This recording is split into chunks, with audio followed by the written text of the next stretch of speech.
Hey, what's up guys? Thanks for tuning in to the video. Today I want to share with you just a couple things that has helped free me here recently in the last year is frugality, living frugal. Some of you guys have no idea what the experience is like when you sort of win your life back, when you win sort of when you take hold of your money, the resources, the things that you've been given to steward, and you actually are thoughtful and mindful, and you become frugal about that which you spend on.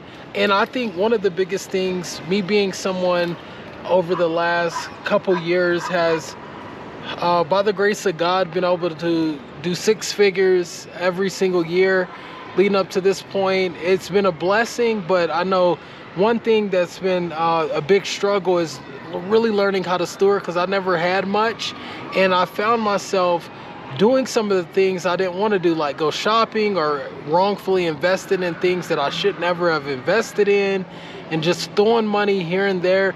And a lot of times I had to really pay because of those things. But I want to give you 5 things that will encourage you to stay frugal so you can experience freedom right now in your finances. The first thing would be, don't go shopping. If you don't spend it, you will still have it. You'll keep it. You know, if you don't shop, then you won't spend money, essentially. And if you need something from the store, go and buy it. Don't always just think that you have to order it through these platforms and different online. Oh yeah, you may have a better deal in some places, but a lot of times you're paying convenience charges, delivery charges, and then some of those things. But at the end of the day, if you really are mindful of when you go to the store, you know, even when you get to that rack, you don't always have to buy things new. Sometimes you can buy things used, and that's really been helpful for me.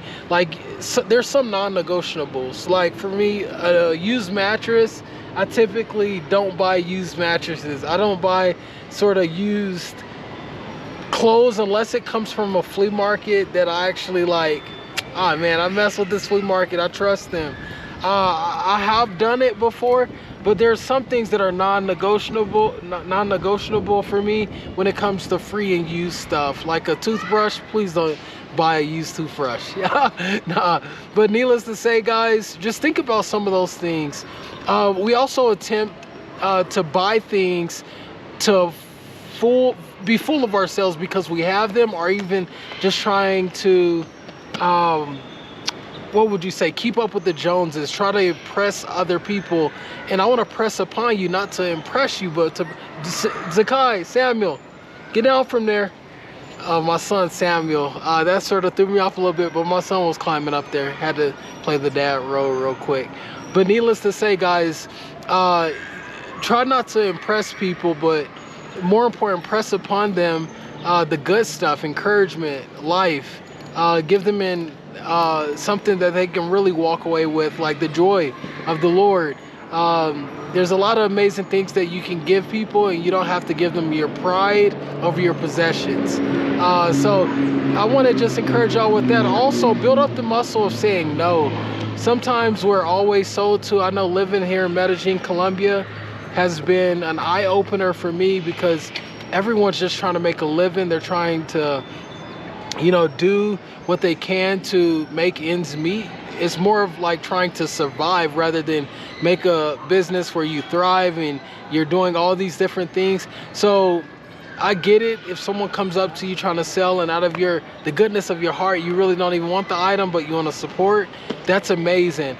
But start saying no to people that are essentially trying to sell you this high price so they can take the margin and sort of do their own thing. If you really don't want something, if you genuinely don't think it's the right timing for it, and if you can clearly say like, this will or won't hurt me financially, then that's a clear path to saying yes and no. So make sure your yes is your yes and your no is your no. That's somewhere in the Bible.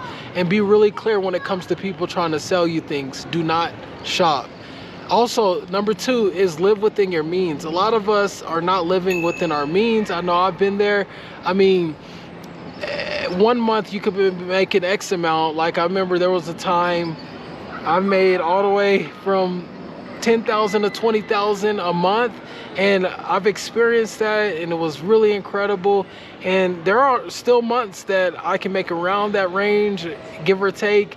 But this is the thing that I've really understood. Like, no matter if you have 2,000 or 20,000, if you mismanage it, if you spread yourself out too far and invest in the wrong things, like that money will be gone just as quick as 2,000 gone. 20,000 really can be gone. Everyone is going to be trying to pitch a price to you, but you have to be mindful, you have to be prudent and live within your means. Also, this means waiting until you have enough money to get and buy what you want and need. You have to really think through, do you actually have enough for this? Even if it's necessities, like, am I budgeting my money according to plan? Like, how much? You don't want to go surplus and go Costco out if you only have X amount in your bank. Sometimes you have to wait until you have that margin to do some of the bigger things and the bigger shopping, even on necessities. So also, this also helps you to be able to weather the hard time whenever you live within your means, because it gives you margin. So keep that in mind. So number 2 is live within your means. Number 3 is take care of what you have. This is, again, what I think the whole video encompasses. This: take care of what you have. How are you stewarding what you have right now? We all want that one thing. We all want something that will last, and we all want to invest towards something that will give us a return to a certain degree. But what is needed is to take care of what you actually have right now. What do you have? One, in your bank account. What do you have in your talents and your treasures and your time? Like, you have to think about all those things and take care of those things. Find them precious. Those are some of the most precious things: your time, talents, and treasures. How are you stewarding them?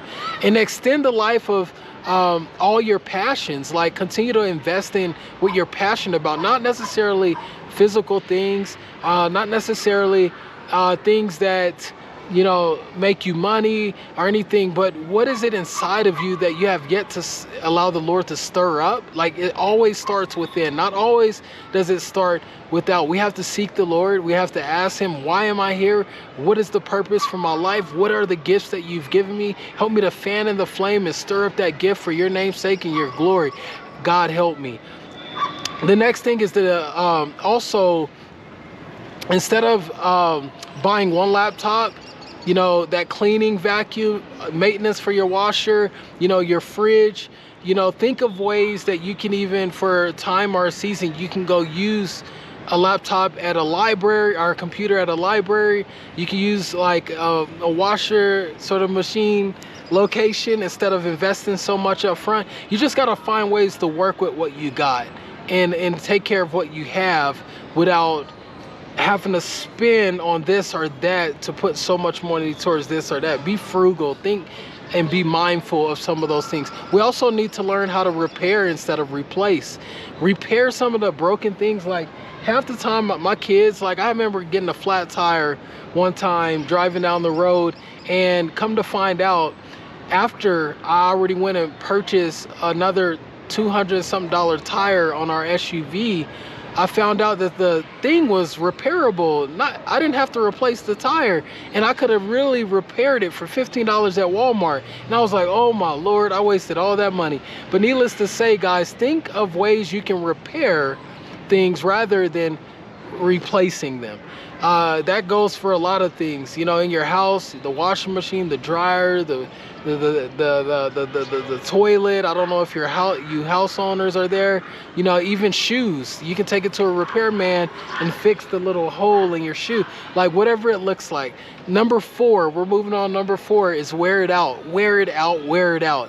Guys, some of the things that you throw away typically has at least 20% more of life value. They can live a lot longer than what you really expected to be able to live for. So continue to use some of the things that you feel are getting old. Like, there's ways that you can fix it up and move forward with it. Like furniture. Like, there's ways you can fix up furniture to where it looks good as new, instead of trying to go buy a new one. You think there's no hope for that sofa you bought for $1,200 2 years ago. But yeah, there is hope. There's there's even professionals that'll come to your house and clean all your furniture inside out, that you can pay a day charge that will take care of that, and you can save extra 800, 900, whatever amount of dollars. And also, before you buy something, ask yourself, do I really have one of these things, or do I really need one of these things in my life? Like, you have to ask yourselves those questions. And also, lastly, on this point, number 4, the web is full of creative life hacks. If you just go to YouTube, I use YouTube like my best friend, or Google like my best friend. I'm always going to life hacks to see ways I can continue to tap into areas that, like, I'm desiring for something, like a tool or utility to fix something or to accomplish this other thing. But do I really have to go buy this thing?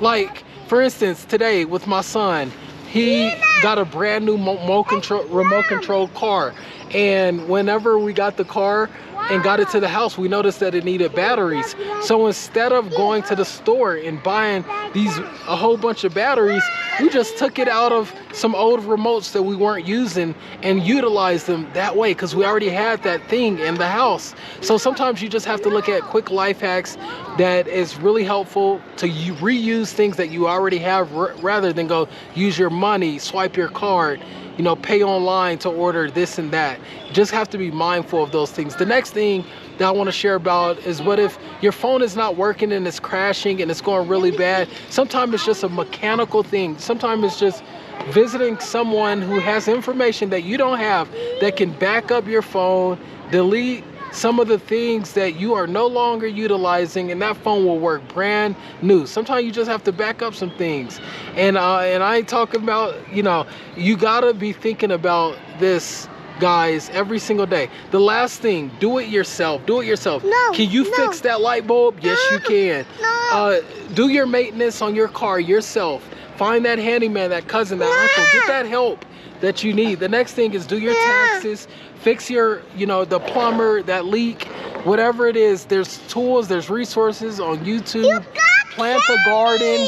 Plant the garden. You know, get some fruit trees. You know, there's a lot of ways you can cultivate the ground and do some incredible things. Also, design your own website. You don't have to pay someone to necessarily do your website for you, or cut your hair yourself. One of my friends, Dennis, I love Dennis, shout out to the Lewis family. He started cutting him and his kids' hair himself. Well, one of his kids' hair. He has another one on the way. And also, it would be useful to learn some valuable skills from your parents. Just ask your parents some of the things that they know how to do that you may not know how to do. We all have like that grandpa that comes over and they do and fix the things that we don't necessarily know how to fix ourselves, or that our husband or wife doesn't know how to fix. They'll come in and they'll contribute in a strong way. That's what we need to do. Lastly, the basic living and survival skills, all these can be learned online, through website, through books, through courses. Now you just have to commit yourself to learning.